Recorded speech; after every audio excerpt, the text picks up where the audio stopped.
So we're in Muncie, Indiana, at a rally to stop police brutality.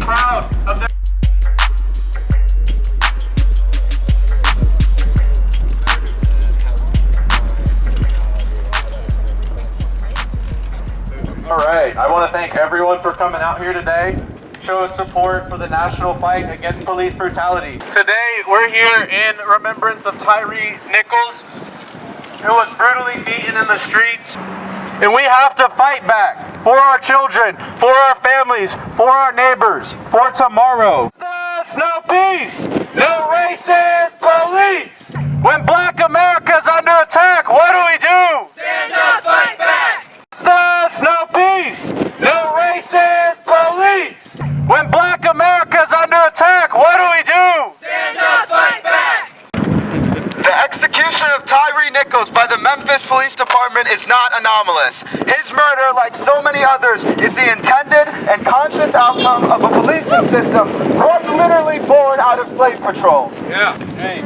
That right there is a clear admission. So long as your violence doesn't produce public outcry, so long as you make sure your camera is off while you're doing it, so long as you only hurt those who are already disenfranchised to begin with, you can commit whatever abuses you see necessary under the guise of public service. Let's be clear, those who killed Tyre bear the brunt of the blame for his death, but his murder is a social murder, of which this whole government is complicit in. System! Shut it down! The new Jim Crow!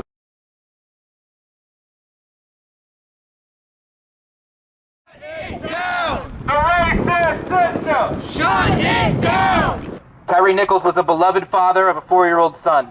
Tyre's mother described him as a beautiful soul with a passion for photography.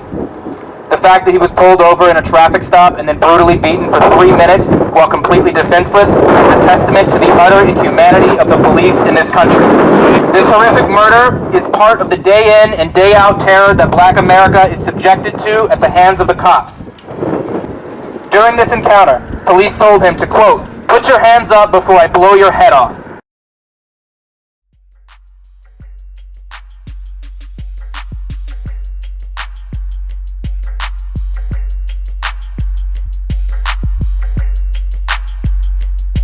IDOC Watch is a watch group for the state of Indiana to let us know what's happening in our prisons, to keep us connected to our fellow lumpen and our oppressed masses who are stuck and trapped in this state-funded, incarcerated system.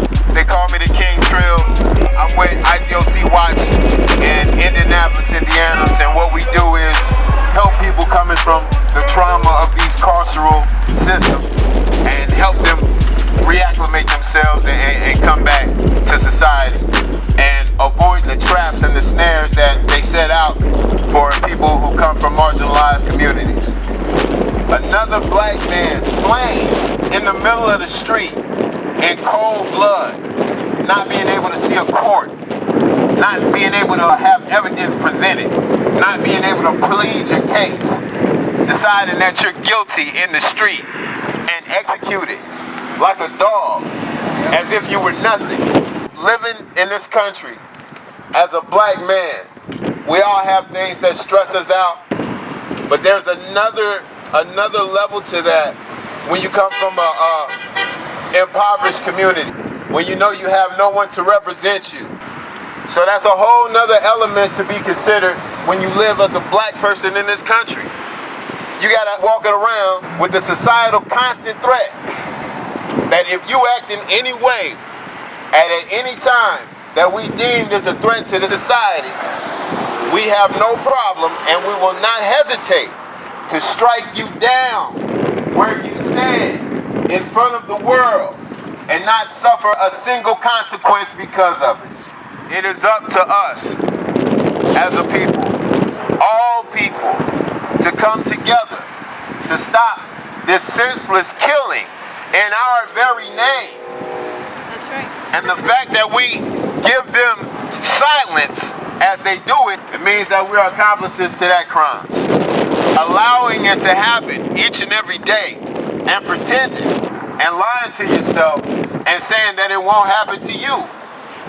It won't happen to someone you love. It won't happen to someone you're related to.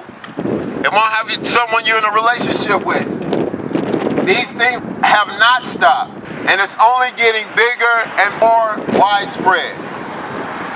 Once they see all of these faces of all different races and all different genders and all different walks of life coming together in one state of mind, then we can see something take place. You hear all the people blowing the horns as they drive by because they know what's going on here and they know that we're right.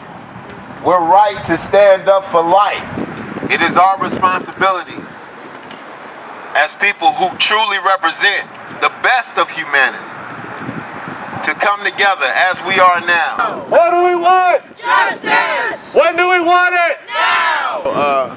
What's your name, man? My name's Joseph. I'm with PSL, Party for Socialism and Liberation. What is this stance being taken today? Today we were protesting, in particular, the murder of Tyre Nichols.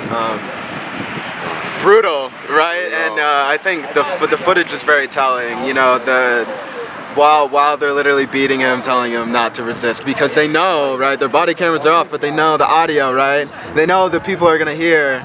They're gonna hear. He must have been resisting, of course, because they're telling him to stop. So, what do you think about the issue of it being 5 black men who did this? Cannon fodder for conservatives, right? They eat it up. I mean, immediately, Tucker Carlson, Ben Shapiro, all of them.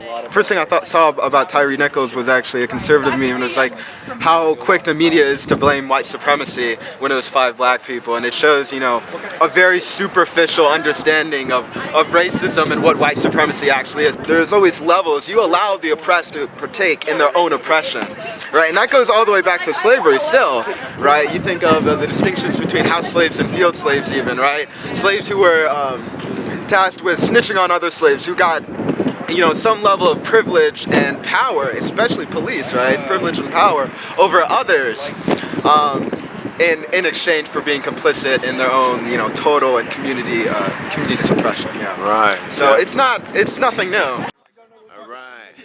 Okay, so yeah, just tell the people who you are, man. Yeah, I'm Mario. I'm a local activist and organizer, a member of the Party for Socialism and Liberation, and a working class revolutionary fighting for real change. Yes, sir. And what brought you guys out here to City Hall, downtown Muncie today? Yeah, this is the spot where we come out to protest directly against the local city, municipality, and the local jail because of constant murders abroad, across the country. We wanted to show our support and show the country that Muncie's Muncie's voice is a part of this fight and against police brutality, that we want real change and that we aren't going to sit back and let this happen, that we're going to stand up and fight back. I've had to listen to too many speeches where mothers say, I just have to tell my child. Black mothers tell their black children constantly that they have to be afraid of what their sons, if they'll come home or not. And so it just has to stop. Full stop. What do the people have to do for themselves to turn this around? Yeah, absolutely. The people have to come together just like we do, organize and educate each other, stand alongside their neighbors, start building local resiliency, really supporting working class individuals who seek change.